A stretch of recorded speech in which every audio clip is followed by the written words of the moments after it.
Marlène et Jean-Claude sommes très heureux de te présenter une émission très spéciale afin de comprendre les faits d'actualité. Merci pour ta fidélité. Merci de nous retrouver une fois de plus ensemble au pied du Créateur des cieux et de la terre. Aujourd'hui, notre thème est « Quel rapport ?» Nous avons une seule référence biblique. Elle se trouve au livre de 2 Corinthiens chapitre 6. 2 Corinthiens chapitre 6. Et nous lirons les versets 14 à 18.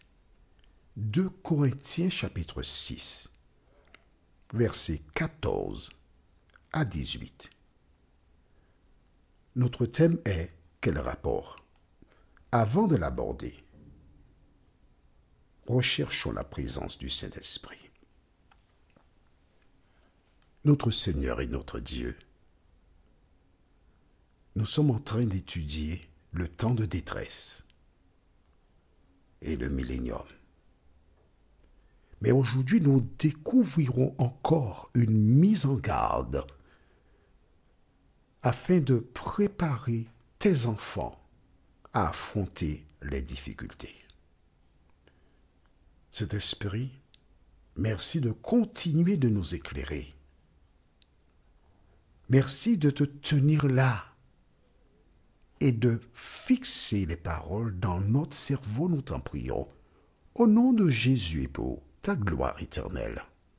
Amen. Rappelle-toi,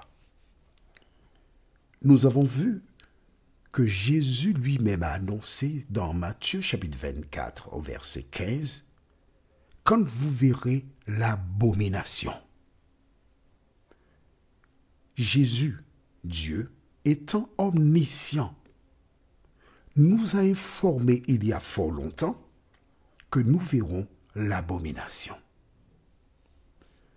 Et à travers les autres études, nous avons vu comment le peuple d'Israël, à un moment donné, les personnes censées être les sages, les anciens, allaient voir Samuel et lui dire « Nous voulons de rois comme les autres nations. » As-tu vu?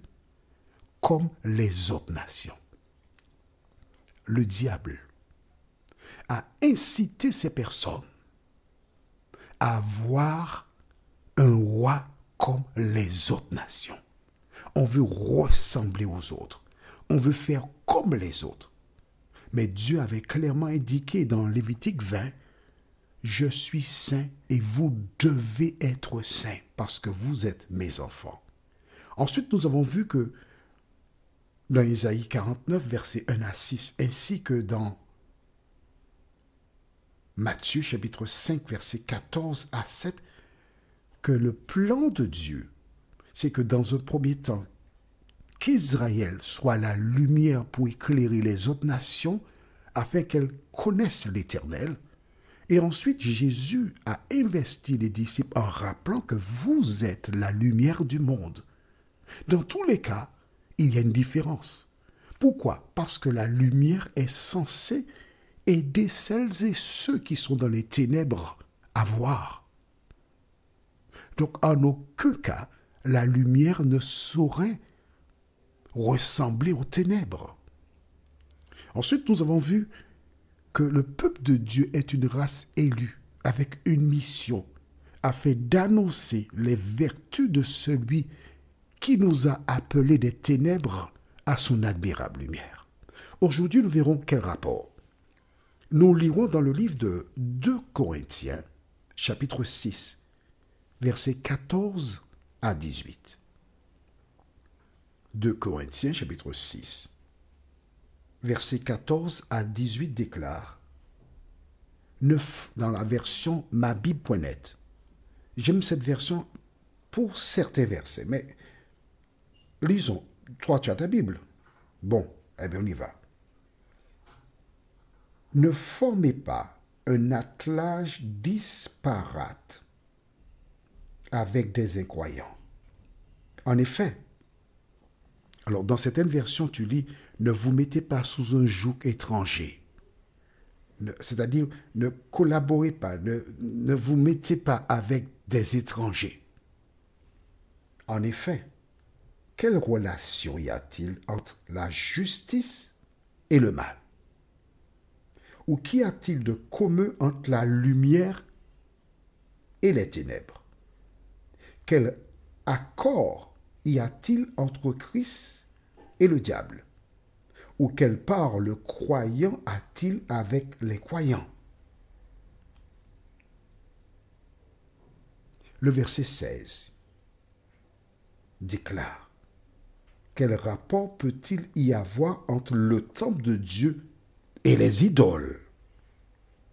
En effet, vous êtes le temple du Dieu vivant. Comme Dieu l'a dit, j'habiterai et je marcherai au milieu d'eux. Je serai leur Dieu et ils seront mon peuple. C'est pourquoi sortez du milieu d'eux, mon peuple, et séparez-vous, dit le Seigneur. Ne touchez pas à ce qui est impur, et je vous accueillerai.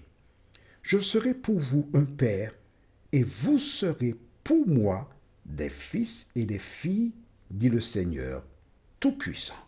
Nous arrêtons ici. Intéressant, n'est-ce pas? J'aime bien le verset 16. Je le relis. Quel rapport peut-il y avoir entre le temple de Dieu et les idoles? Intéressant cela, n'est-ce pas? Quand j'étais enfant, je passais devant une certaine église. Il y avait plein d'idoles.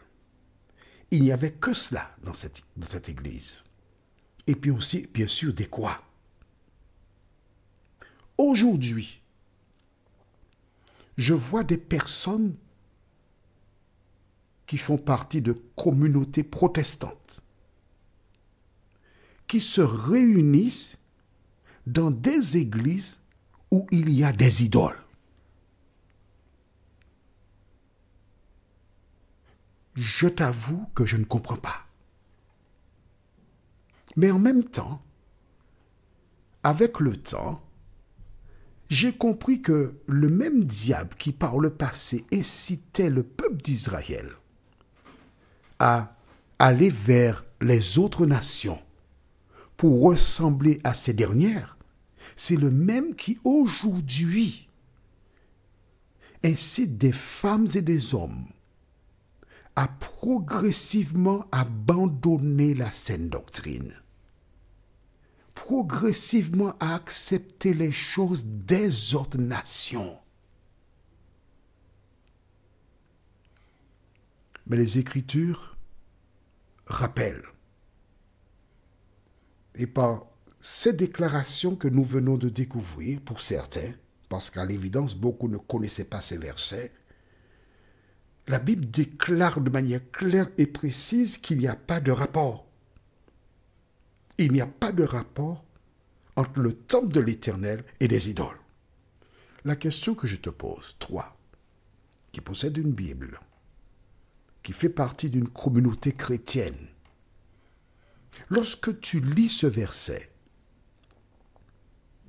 et face à toi, tu vois l'autel qui se trouvait jadis avec des dirigeants religieux de la grande communauté qui invoquaient, entre guillemets, je dis bien entre guillemets, Dieu, parce qu'il mentionnait le mot Dieu, mais nous savons que la Bible déclare, si quelqu'un prononce le nom du Seigneur, qu'il s'éloigne de l'iniquité. Qu'est-ce que l'iniquité? Écris dans ton cahier. Le cahier, comment tu ne savais pas il fallait d'un cahier? Mais il faut d'un cahier. Tu es dans un cours. Il faut prendre des notes. Il faut avoir un cahier au moins de 300 pages. Et noter ce que tu découvres, ce que tu entends, ce que tu comprends. Mais oui, il faut d'un cahier. Alors, récapitulons. Dès le départ, l'ennemi a placé dans le peuple des individus pour détourner les gens de la saine doctrine. Il a toujours agi ainsi. Quand le peuple laissa l'Égypte en direction de Canaan, ils ont dit « Fais-nous un veau d'or ». Et Aaron a fait le veau d'or parce qu'il voulait de veau d'or. Il a refusé de se battre avec les gens, il leur a donné ce qu'ils ont demandé. Et à travers tout l'Ancien Testament, nous découvrons que le peuple d'Israël était continuellement dans ce que nous appelons tomber, lever. C'est-à-dire, il tombait, il se relevait. Il tombait, il se relevait. Chaque fois, le diable envoyait des individus au sein du peuple afin de le détourner de la vérité. Jusqu'au retour de Jésus, l'ennemi enverra ses agents dans la communauté de l'Éternel. Et beaucoup de personnes, lorsqu'elles voient ou entendent des choses, ont tendance à se décourager, à lever l'ancre, à partir pour chercher autre chose. Laisse-moi te dire, mon ami, ce qui est important, c'est de connaître Jésus. Deuxièmement, c'est de lire, d'appliquer la parole dans ta vie. Et une fois que ta foi est basée sur la vérité, tu dois t'attendre à voir et entendre toute espèce de choses. Mais ce qui te permettra de tenir, c'est quoi? De dire comme l'apôtre, je sais en qui j'ai cru. Si ta foi est basée sur Jésus, quel que soit ce qui arrivera, tu ne perdras pas la foi. Mais si tu as placé ton espérance sur des hommes, si tu te confies en eux, ta foi sera ébranlée. Rappelle-toi, la Bible te dit, ne vous mettez pas sous un joug étranger. Dans les années 70, certaines personnes ont eu la bonne idée d'avoir le mouvement œcuménique, où les personnes de différentes communautés religieuses, de toutes les communautés, viennent ensemble. Oui, parce que Jésus a dit, Père, permets qu'ils soient un, comme toi et moi, nous sommes un. Donc, toute espèce d'individus qui ont un mouvement quelconque, ces personnes sont venues et ont invité d'autres à se joindre à eux afin de prier. Mais soyons sérieux. Soyons sérieux.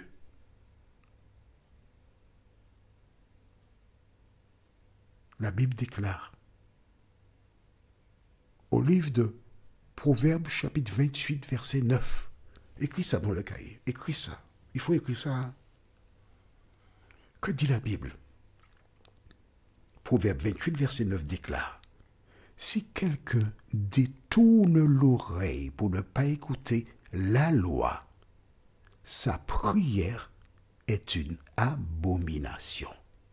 Comment toi qui as la lumière, peux-tu te joindre avec des personnes qui sciemment, volontairement rejettent la parole de Dieu et te demandent de prier? Tu vas prier avec de telles personnes et tu penses que l'Éternel t'exaucera? Bon, je prie. Notre Seigneur, notre Dieu, nous réalisons qu'à certains moments, nous, oui, je me mets là-dedans, Seigneur, nous n'avons pas été suffisamment vigilants. Et nous sommes tombés dans des pièges de l'ennemi. Mais Seigneur, aujourd'hui, nous venons de lire et de découvrir qu'il est impossible de cohabiter avec des communautés qui sont dans les ténèbres. Merci d'ouvrir les yeux de tes enfants, Seigneur, et permets que nous puissions vivre conformément à la parole, nous t'en prions, au nom de Jésus et pour ta gloire éternelle. Amen. Que l'Éternel continue de te conduire dans toute la vérité et il me tarde de te retrouver. Nous sommes parvenus au terme de notre réflexion Si d'aventure tu as une question, il te suffit d'envoyer un message par le biais de WhatsApp au numéro suivant, plus 596 696 88 93 93. Et alors Jean-Claude, moi, je me ferai un réel plaisir de répondre à ta question.